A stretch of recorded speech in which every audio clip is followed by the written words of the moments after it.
Hello and welcome everyone, I'm Madals and today I've got game 1 of a best of 1. It's just from the lovely ye old ladder and it's between two awesome, super cool players and it's on Belshire. Let's introduce them. In the bottom right position we've got the red Protoss player. From Mouse Sports, it's HasuObs. And his opponent spawning in the top left, we have got the blue Zerg from Team Liquid, Rhett. So these two are without doubt going to put on a good display for us. It's a PvZ. I know I've done a few of these over the last few days, but it is just what comes out of the replay wheel that really decides what games I cast. If I find a cool game, I just cast it. Basically, it's what happens. I will endeavour to try and find a couple of other matchups though, but of course, I've got nearly 1,000 videos up on my YouTube channel now, so I'm sure you can find something that you like, and that's actually a worth note. I've asked this in a couple of my casts already, I'm no doubt going to ask it even more, but I am rapidly approaching the 1,000 video mark on my YouTube, okay? That is a lot of videos in like just over a year, so I want to do something to like mark the occasion, maybe get a little bit of hype going because it's been countless hours. So let me know in the comments section below, do you have any really good suggestions of what I could do for my 1,000th video? Or what I should do to mark it as a little celebration? Shall I just do it? Shall I just sit at home and like cheese on the ladder for an entire day and record it? That could be quite funny. Should I just, I don't know. I don't know.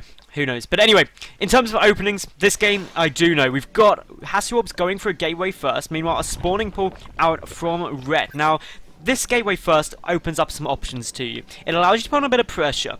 And namely, the kind of 1-2 Zealot, a Mothership Core opening can be good. Alternatively, you can just go for a very, very quick natural base. And that's what Hasu's going to be going here. Just going straight for that Nexus. No gas, no Cybercore, just one gate, one Nexus. It will mean that he can get out of Zealot if he needs to, and he can come and try and harass this. But what will throw, or potentially will throw Rhett off slightly, is the fact that he'll have some units coming in here after seeing that the Nexus has come down. Now the giveaway is that there's no pylon here, so it's not a wall off, it's not going to be a Forge expansion, but it's always possible that the Forge has been made in the main base. So that's why this Overlord is having to come forward. The Cybercore just getting started now. Meanwhile, Rhett starting a gas up, knowing that actually things aren't going quite so normal, so I don't need to rush out my third, because basically there's probably going to be some units coming my way shortly and I could do with speed. So this is looking pretty damn standard, nothing to worry about at the moment. The Overlord comes in, sees the gas, sees the second gas timing, sees the Cybercore, and that the gateway is obviously making a Zealot. So this is really just HasuObs going about things how he normally would. He's just rallying the Zealot to the ramp because you don't really want to send just a single Zealot over. It's too easily countered, especially when you start getting a Queen out or something like that. May just wait for a Cybernetics core to finish and could either go for a Stalker or potentially just go straight to a Mothership core. Those are some good options. A Mothership core plus 2 Zealots is really effective, and we can see that the second Zealot already getting started. The Natural Nexus is now complete as well, so that's another Chrono Boost, also 2 Pro production at a time. Rep still droning, hasn't made a single Zergling other than these two, which are very normal in the early game. The first Zealot on its way is across. Here comes the Mothership Core, just as expected. Interestingly being made at the natural as opposed to the main, so the main can get fully saturated nice and quick. We've got the third hatchery about to get started from Rhett, so he knows that he's got to get it down relatively soon. It's about a minute later than you'd see against a Forge Fast expansion, and that's just so that he could really get speed out, and he does have it already a third done, so everything going how Rep would like. And of course HasuObs is going to come and check for this third, maybe get a couple of slashes off with this Zealot. Unlikely to be able to completely cancel it though, because let's face it, it's only a single Zealot. The Forge is on its way down. The Mothership Core, interestingly, not moving across the map yet, just waiting for the Stalker first. It will start going now. The Overlord on its way through. We can see that ultimately HasuObs is starting to bank up quite a bit of gas, 150 gas and a decent amount of minerals. With one Stalker actually pulling back now, so are the 2 Zealots, and the Stalker is going to try and take out this Overlord, trying to deny some of the scouting information of what's coming down. Sees the Stalker, sees the Sentry, but not much else. And with this Overlord going down, what has been seen? The answer is really not too much. Knows that those are down anyway. Other than that, no additional information has been retrieved. The front, I'm not even, yeah, there's none of this wall of the front's being scouted. The Forge is unbeknown. That's why we've got some Zerglings, and they're going to be coming in, just getting a quick look. They'll see the additional stuff and be like, okay, this is looking fairly more normal. But the big question is going to be that, obviously, HasuObs was still mining gas, and Ret saw that. And the big question is, what was that gas being spent on? And currently, it's just on more gateways. So, Ret throwing down a roach roar, which is a normal response anyway at this stage of the game. 6 minutes 30 to 7 minutes 30 is when you want to be getting that roach roaring down. But +1 is nearly completed. But still, the big question is, what is HasuObs going to be spending that just over 350 gas on? Is it going to be a Stargate? Is it going to be a Robo? Is it just going to be a lot of gateways? Unlikely to be a huge number of gateways because he's already up to 4. Much more likely to be some kind of tech. And that tech choice is what we're really looking to identify quickly. HasuObs being quite aggressive because this Mothership Core, as he got it out so early, he's got a lot of energy on it. And that energy means that he's got the option for a mass recall. The sentry's staying there to complete the wall off, which will just prevent anything too fun from happening. A single Zergling just staying, making sure that the third base is known when it comes down. That gas still banking up even more. Just an incredible amount of gas. A pylon coming down in a proxy position. So this is a bit of a delayed 4-gate pressure. Gateway tech is done, so he should see a warp in shortly as soon as this pylon finishes. And as long as he warps in this side and doesn't run up past this Zergling, he should catch his opponent a bit by surprise. But judging by this way, moving into the third, this Zergling could be absolutely brilliant. Does now spot what is coming. Will this mean Red's Flood's units? Well, he's got 8 roaches on the way. He starts second spine call in the third, knowing that this is some aggression.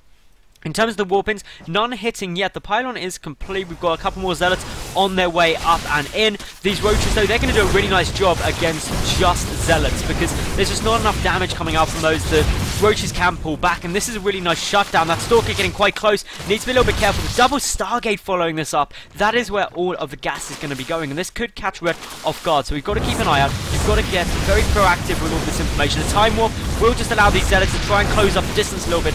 More proxy pylons everywhere just means that these warpins are going to be pretty much relentless. The zealots are trapping those roaches somewhat in the corner, forcing a lot of Zerglings. That keeps the drone count slightly lower. Ret only at 57 to 50 probes, and as long as you keep that quite low, well, guess what? That's going to mean that the tech won't be there in order to transition when these Stargates come out. The big question, though, is what will come out of the Stargates. It could very well be mass Phoenix production. It's a nice way to go, very harassment heavy, but instead, HasuObs going to be going for those Void Rays, because Void Rays are going to be able to deal with the roaches really nicely, give him a good defense against this inevitable counterattack that will probably be coming once these pylons have all been taken out. So this is quite a bit of investment for HasuObs, and he didn't do too much damage. He just killed a couple of units. The Zealots are now getting cleaned up. In terms of upgrades, we see the +1 weapons is complete already for the Protoss player. +1 missile attack just on its way down. Hydras are going to be coming out. Now, Hydras against a small number of Void Rays are going to be incredibly effective, and this is going to put Ret in a really nice position, especially when his third base is up and running so happily. He's droned a bit more. Could do with about another 10 to 15 drones, though, to make this really comfortable. So hopefully we'll see that come down shortly. But in the meantime, the first two Void Rays just moving forward. The roaches, the Zerglings coming up towards this wall off. There are quite a few sentries there, though, so lots of force build. Second cannon also being built in order to really defend against that. This Overlord is inevitably going to die, and there's nothing that Ret can do about it because these Void Rays are just going to kill it. The first Hydras, though, are on their way out, and that's going to shut down this Void Ray play very nicely. 2 Phoenix following this up. We've already got 2 out on the field, so this is really quite a lot of harassment. Going to be able to lift the Queen, so that leaves only the Hydras to defend, but as we can see, just so many on their way out, all rallied very comfortably. The Queen will get lifted and then taken out and focused, but with those Hydras coming out at just the right time, this push has been shut down yet again, and Ret has dealt with everything that HasuObs has thrown at him so effectively up until, well, even including this point, which is really nice. The Fleet Beacon is on its way, and the one thing that I do like about what HasuObs is doing, by getting these Phoenix out, he's really stopping Ret from being able to go muteless. It would be very unlikely when you've seen 4 Phoenix already and suspect the double Stargate production to go mutas. It just wouldn't be a smart move, but the Hydras are going to be what's the real big problem, because currently there's no robotics bay, no robotics facility down, so therefore no robotics bay, and as a result, no Colossi.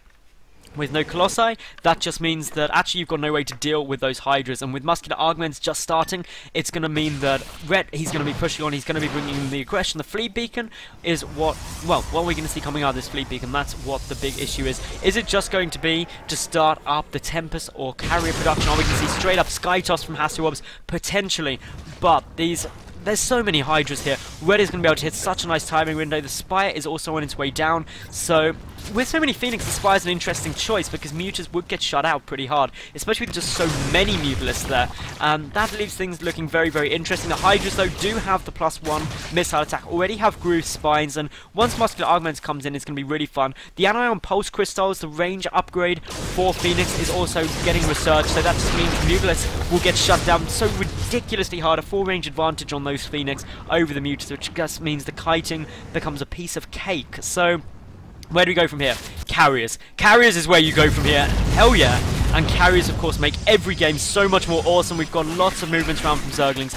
Ret really taking the map dominance. And if he can deny this third base and really destroy it, which he very well could with just so many Hydras on the field, then actually he's going to be in a really comfortable spot. A lot of Zerglings are coming in. 15 Roaches on their way through as well, just to tank up some of the damage. Zerglings on their way through, but look at the Hydras shred through these Zealots.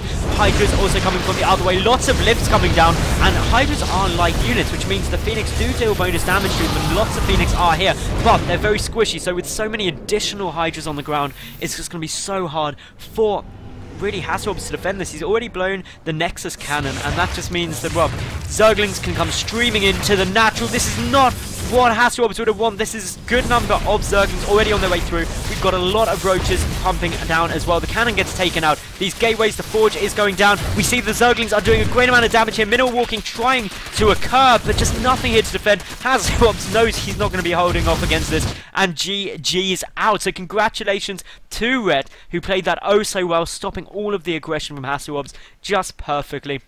So congratulations to him.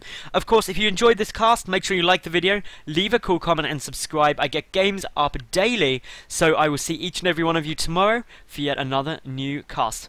I'm Madals, thanks for watching, and bye for now.